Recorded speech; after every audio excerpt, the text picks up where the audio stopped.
యశ్వంత్ని లేపి అదే విషయం అడగగా ముందు నుండి విక్రమ్పై డౌట్ కొడుతున్న యశ్వంత్ కంగారు పడకు, మీ అన్న గదిలో ఉండి ఉంటుందిలే అని చెప్పి కాఫీ పెట్టి ఇస్తాడు రాధకు. అన్నయ్య దగ్గర ఎందుకు ఉంటుంది అని బుర్ర బద్దలవుతున్నా అడిగే ధైర్యం లేక మౌనంగా ఉండిపోతుంది రాధ. అందరూ బ్రేక్ఫాస్ట్ చేసి మాట్లాడుకుంటూ ఉంటారు. టైం 9 దాటినా సీత ఇంకా కిందికి రాకపోవడంతో రాధ వెళ్ళి తనని లేపమని చెప్తాడు విక్రమ్. సరే అన్నయ్య అని రాధ విక్రమ్ గదిలోకి వెళ్ళేసరికి అక్కడ సీత ఉండదు. మరొకసారి రాధ గదిలోకి వెళ్ళి చూస్తుంది. వాష్రూమ్లో నీళ్లు సౌండ్ రావడంతో రూమ్ దగ్గరికి వెళ్ళి డోర్ తడుతూ ఉంటే ఎవరా అంటే రాధ నేనే సీతని సీత నేనే రాధని అనేసరికి 2 minutes స్నానం చేసి వస్తా అని చెప్పి ఫాస్ట్గా సీత డ్రెస్అప్ అయి బయటకు వస్తుంది. ఏమైంది రాధా అంటే చాలాసేపు అయింది కదా, నువ్వు ఇంకా లేవలేదేమో అని వచ్చాను. అవునా సరే, కొత్త ప్లేస్ కదా, సరిగ్గా నిద్ర పట్టక తెల్లవారు ఎప్పుడో పడుకున్నా, అందుకే మెలకువ రాలేదు. చిరగ్గా ఉందని స్నానం చేసి కిందకు వద్దామనుకున్నా, అంతలో నువ్వు వచ్చావు అని సీత రెడీ అవుతూ బొట్టు పెట్టుకుని కిందకి వెళ్తుంది. అందరూ కూడా బ్రేక్ఫాస్ట్ కంప్లీట్ చేయడంతో సీత ఒక్కటే మిగులుతుంది. తను వెళ్ళి బ్రేక్ఫాస్ట్ చూసేసరికి కళ్ళు గిర్రన తిరుగుతూ ఉంటాయి. ఏంటి ఆకులు నేను తినాలా అని చూస్తూ ఉంటుంది యశ్వంత్ వైపు. తప్పదురా అని యశ్వంత్ కూడా ఒక లుక్ ఇస్తూ ఉంటాడు. ఇది నాకు అలవాట్లేదు, నేను తినలేను అని కాఫీ తీసుకుని సోఫాలో కూర్చుంటుంది. విక్రమ్ అంతా చూస్తూ ఉంటాడు. కానీ ఏమీ మాట్లాడు. వెళ్దామా అని విక్రమ్ అనేసరికి ఎక్కడికి అని అడుగుతుంది. చెప్తాను పదండి అని బయటకు వెళ్ళేసరికి సైకిల్స్లు కనబడుతూ ఉంటాయి. ఏంటి ఇప్పుడు సైకిల్ రైడ్నా అని రాధా అనేసరికి అవును, సైకిల్ మీదే వెళ్దాము, ఇక్కడ దగ్గరలో ఒక ఏరియా ఉంది, చాలా బాగుంటుంది, వెళ్ళి వద్దాం అని చెప్పి విక్రమ్ తన సైకిల్ ఎక్కి మిగతా వాళ్ళ వైపు చూస్తూ ఉంటాడు. యశ్వంత్ కూడా సైకిల్ తీసుకుని రాధ వైపు చూసేసరికి రాధ కూడా సైకిల్ తీసుకుంటుంది. ముగ్గురు మూడు సైకిల్ మీద కూర్చుని పెడల్పై కాలు పెట్టుకుని బ్యాక్ తిరిగేసరికి సీత ముగ్గురిని చూస్తూ ఉంటుంది. ఏమైంది అన్నట్టు ముగ్గురు చూస్తూ ఉండేసరికి నాకు సైకిల్ రాదు అని చెప్తుంది. సరే సీత నాతో రా అని రాధ అనగా, నువ్వు వద్దు, అక్కడ రోడ్స్ బాగోవు, రా సీత అని విక్రమ్ పిలుస్తాడు. లేదు నేను రాధతోనే వస్తాను అని సీత అనడంతో సరే నీ ఇష్టం అని చెప్పి రాధా సీత ఒక సైకిల్ మీద విక్రమ్ యశ్వంత్ ముందు వెళ్తుంటే వీళ్ళిద్దరూ వాళ్ళని ఫాలో అవుతూ ఉంటారు. వెనకాల మాట్లాడుకుంటూ వస్తారు. అలా సైక్లింగ్ చేసుకుంటూ చుట్టూ ఉన్న వ్యూ చూస్తూ ఉంటే చాలా ప్లెజెంట్గా ఉంటుంది. సీతకి అదంతా కొత్తగా ఉన్నా చాలా బాగా నచ్చుతుంది. రాధా యశ్వంత్కి అది అలవాటే కాబట్టి సైక్లింగ్ ఎంజాయ్ చేస్తూ సీతతో మాట్లాడుతూ ఉంటుంది. రాధా అయితే అలా చాలా దూరం సైక్లింగ్ చేసిన తర్వాత ఒక ప్లేస్లో విక్రమ్ ఆగి ఇక్కడ నుండి ముందుకు వెళ్దాం రండి అని చెప్పడంతో అందరూ కూడా సైకిల్ పార్క్ చేసి లోపలికి విక్రమ్ని ఫాలో అవుతూ వెళ్తారు. 10 నిమిషాలు నడిచిన తర్వాత ఒక గూడెం వస్తుంది. సడన్గా ఎవరో రావడంతో గూడెంలో అందరూ నలుగురిని చూస్తూ ఉంటారు. వాళ్ళకు పరిచయం చేసుకుని మీ గూడెం చూడడానికి వచ్చాము అన్నట్టు అప్పుడప్పుడు కూడా విజిటర్స్ వస్తూ ఉంటారు కాబట్టి వాళ్ళు పెద్దగా పట్టించుకోరు. అక్కడున్న ప్రతిదీ రాధకి యశ్వంత్కి వింతగా చూస్తూ ఉంటారు. సీత రాధను చింత చెట్టు దగ్గరికి తీసుకుని వెళ్ళి చింత చిగురు తింటావా రాధా అని అంటే వద్దు సీత, చాలా పుల్లగా ఉంటుంది కదా అని అంటుంది. లేదు చాలా బాగుంటుంది, ముందుగానే లేత చిగురు తెంపి తన చున్నీలో వేస్తుంది సీత. అలాగే అప్పుడే లేతగా ఉన్న చిన్న చిన్న కాయలను కూడా తెంపుతుంది. ఇష్టంగా తింటూ ఉంటే రాధకు వాటర్ ఫాల్ స్టార్ట్ అవ్వడంతో నాకు ఇవ్వవా అని అడిగేసరికి తను చిన్న స్మైల్ ఇచ్చి రాధకి ఇస్తూ ఉంటుంది. వావ్ చాలా బాగున్నాయి సీత అనేసరికి బాగుంటే తిను అని చెప్పి మరికొన్ని ఇచ్చి ఇద్దరు కూడా అలా తింటూ కావాల్సినవన్నీ కోసుకొని అక్కడ నుండి వేరే దగ్గరికి వెళ్తూ ఉంటారు. సీత మీకు చెట్లు ఎక్కడం వచ్చా రాధా అడిగేసరికి మేము ఉండేది పల్లెటూరులో కదా, ఇలాంటివన్నీ కొంచెం అలవాటు ఉన్నాయి. మీరంటే సిటీలో ఉంటారు కాబట్టి మీకు ప్రతిదీ వింతగా ఉంటుంది, కానీ ఇక్కడంతా బాగుంటుంది. మళ్ళీ అన్ని ఫెసిలిటీస్ ఇక్కడ ఉండవు, అంతా న్యాచురల్గానే ఉంటాయి. అలాగే చాలా హెల్తీ కూడా, ప్రతిదీ ఎంత బాగుంటుందో. ఇక్కడ ఫెస్టివల్స్ చేస్తారు, ఇంకా చాలా బాగుంటుంది తెలుసా అని సీత అనేసరికి అవునా, నేను ఎప్పుడు చూడలేదబ్బా అని సీతకి చెప్తుంది. అలా చింతకాయ తింటూ రాధ సీతకి ముందుకు వెళ్ళేసరికి ఒక పెద్దావిడ సీత చేతికి రాంఫలం ఇస్తుంది. థ్యాంక్స్ అమ్మా అని సీత చెప్పేసరికి చిన్న చిరునవ్వు నవ్వి అక్కడి నుండి వెళ్ళిపోతుంది. రాధ వాటినే వింతగా చూస్తూ ఉంటుంది. ఏంటి సీత ఇవి అనేసి, మీకు తెలియదా, ఇవి కస్టర్డ్ యాపిల్ లాగే ఉంటాయి కానీ కొంచెం డిఫరెంట్గా ఉంటుంది, చాలా బాగుంటాయి, తింటావా అని తనకి ఒక పండు ఇస్తుంది. నాకు వద్దు, ఎలా ఉంటాయో ఏంటో అని రాధ కాస్త వెనక్కి జంకిన ఉండి చూపిస్తా అని సీత దొరగా మగ్గిన రాంఫలాన్ని మధ్యకి 2గా చీల్చి చిన్నది రాధ నోటికి అందిస్తూ ఉంటుంది. చింతకాయ తినడం వల్ల కాస్త ముందు ఏదోలా ఉన్నా మళ్ళీ సీత కొంచెం పెట్టడంతో నిజంగా కొంచెం డిఫరెంట్గా ఉంది, బట్ బాగుంది అని రాధ చెప్తుంది. నేను అదే కదా చెప్పాను, బాగుంటుంది తిను అని తనకు హాఫ్ ఇచ్చి మిగతా హాఫ్ సీత తింటుంది. మిగతా రెండు విక్రమ్ యశ్వంత్కి కూడా ఇవ్వడానికి ముందుకు వెళ్తూ ఉంటే యశ్వంత్ని పిలిచి రెండిచ్చి అక్కడి నుండి నెమ్మదిగా జారుకుంటుంది. సీత కావాలనే దూరం పెడుతుందని విక్రమ్కి తెలిసినా అప్పటికి ఏమీ అనడు. ఇద్దరికీ టేస్ట్ డిఫరెంట్గా అనిపించినా నచ్చుతుంది.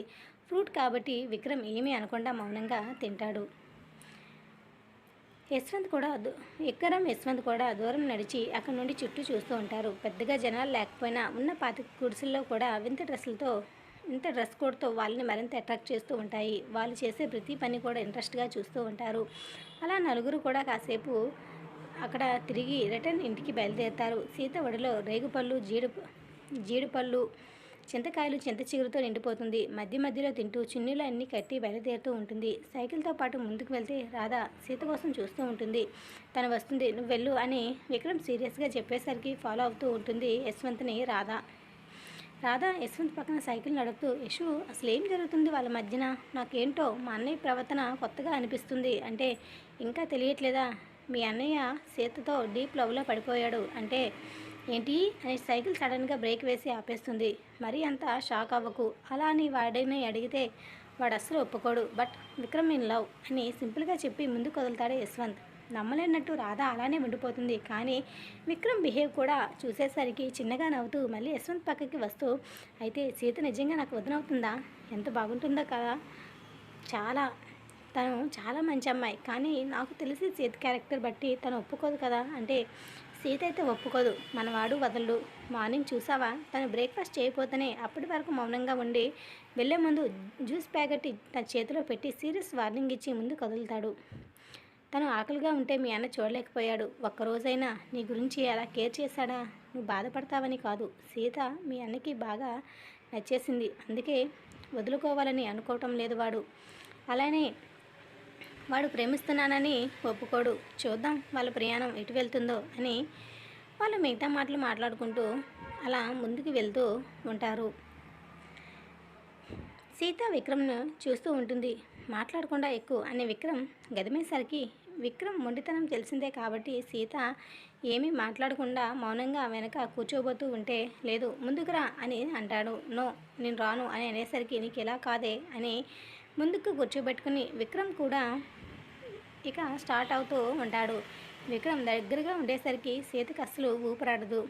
విక్రమ్ తన అవస్థలు ఒక పక్క చూస్తూనే ఉంటాడు. అదంతా విక్రమ్కి చాలా బాగా నచ్చుతుంది. కానీ బయటపడడు విక్రమ్.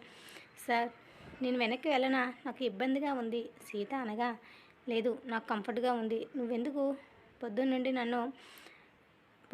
నా నుండి తప్పించుకుంటున్నావు? ఏంటి సార్ అలా మాట్లాడుతున్నారు? నేను రాత్రి గదిలో లేను. రాదేమనుకుంటుంది? మీరు ఏది పట్టించుకోరు. మీకు నచ్చినట్టు చేస్తే నన్ను నేను తక్కువ చేసుకోవాలా? ఎవరైనా నా క్యారెక్టర్ని వేలెత్తి చూపించినా మరో నిమిషం నేను బ్రతకలేను సార్. మీకెందుకు ఆ విషయం అర్థం కావటం లేదు అని సీత అంటుంది. నిన్ను ఒక్క మాట అనే ధైర్యం ఎవరైనా చేస్తారంటావా అని విక్రమ్ సమాధానం. దాంతో సీత ఇంకా ఏమీ మాట్లాడక మౌనంగా ఉంటుంది. అలా కాసేపటికి ఇంటికి చేరుకుని అందరూ సోఫాలో సెటిల్ అవుతారు. బావా లంచ్ నాకు చేసే ఓపిక లేదురా అని యశ్వంత్ అనగా, నేను చేస్తాలే అన్నయ్య, నువ్వెందుకు కంగారు పడతావు అని సీత రాధని తీసుకొని రాధతో మాటలు చెప్తూ సీత వంటగదిలో గంటలో పూర్తి చేసేస్తుంది. అప్పటికి టైం 2 దాటడంతో అందరూ కూడా డైనింగ్ టేబుల్ దగ్గర కూర్చుని ఆ డిషెస్ని వింతగా చూస్తూ ఉంటారు. మరీ అలా చూడకండి, టేస్ట్ చాలా బాగుంటుంది, తినండి అని చెప్పి చింత చిగురు పప్పు, చింతతొక్కు పచ్చడి విత్ నెయ్యి, రైస్, రోడి. విక్రమ్ మటన్ చేయమనడంతో చింత చిగురు మటన్ చేస్తుంది. యశ్వంత్ అన్నీ కొత్తగా అనిపించినా సీత వంట బాగా చేస్తుందని నమ్మకం ఉండడంతో ముందు తనే వడ్డించుకుని కాస్త తిని ఇక మునగ చెట్టు ఎక్కించే ప్రోగ్రాం అమౌంట్ ఏమీ తీసుకోకుండానే పెట్టుకుంటాడు యశ్వంత్ చేస్తున్న వావరాక్షని అసలు విక్రమ్ పట్టించుకోడు. సీత నెమ్మదిగా విక్రమ్కి వడ్డించి రాధకు కూడా వేస్తుంది. ఏంటో సీత ఇవన్నీ కొత్త వెరైటీస్ చేసావు, ఇది ఎప్పుడు మేము తినలేదు తెలుసా అని అంటుంది. అవునా, ఒకసారి టేస్ట్ చేయి, చాలా బాగుంటుంది అని చెప్పి రాధకు కూడా వడ్డించి తను కూడా కూర్చుని తింటుంది. యశ్వంత్ పక్కన కూర్చుందామంటే విక్రమ్ తన చేయి పట్టి తన పక్కన కూర్చోబెట్టుకుంటాడు. మారు మాట్లాడకుండా ఇక వేడివేడి అన్నంలో చింతొక్కు పచ్చడి కొంచెం నెయ్యి వేసుకొని కలుపుకుంటూ తింటూ ఉంటుంది. ఆ టేస్ట్ని ఆస్వాదిస్తూ తింటూ ఉంటే విక్రమ్ తన వైపు చూస్తూ ఉంటాడు. మరొక ముద్ద తన నోటిలో పెట్టుకోబోతుంది అనగా విక్రమ్ ఆ చేతిని తన నోట్లో పెట్టుకుని తినడంతో పావురు కప్పలా నోరు తెరుచుకొని సీత చూస్తూ ఉండిపోతుంది. యశ్వంత్ చూసినా పట్టించుకోడు. రాధ ఫుడ్పై కాన్సన్ట్రేషన్ మిస్ కాకుండా ఇష్టంగా తింటూ ఉంటుంది. చూసింది చాలు తిను, నిజంగా చాలా బాగుంది అని పెట్టించి చెప్పడంతో మటన్ తింటున్న యశ్వంత్కి పొలమారుతుంది. ఒరేయ్ నెమ్మదిగా తినరా, అది ఎటూ పోదు అనేసరికి వంట కాదురా బాబు, కొన్ని విన్యాసాలు చూడలేక ఇలా అయ్యానులే అని నెమ్మదిగా గొనుక్కొని మటన్ చింత చిగురు కూడా టేస్టీగా అనిపించడంతో అందరూ కూడా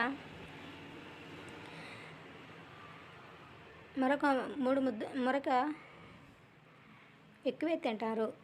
సీత మటన్ పెద్దగా ముట్టుకోదు. అది గమనించిన విక్రమ్ తనే కలిపి సీతకు తినిపిస్తాడు. అందరూ ఉండడంతో సీత ఇబ్బందిగా అనిపించిన విక్రమ్ మొండితనం తెలియడంతో బుద్ధిగా 4 ముద్దలు తినేస్తుంది.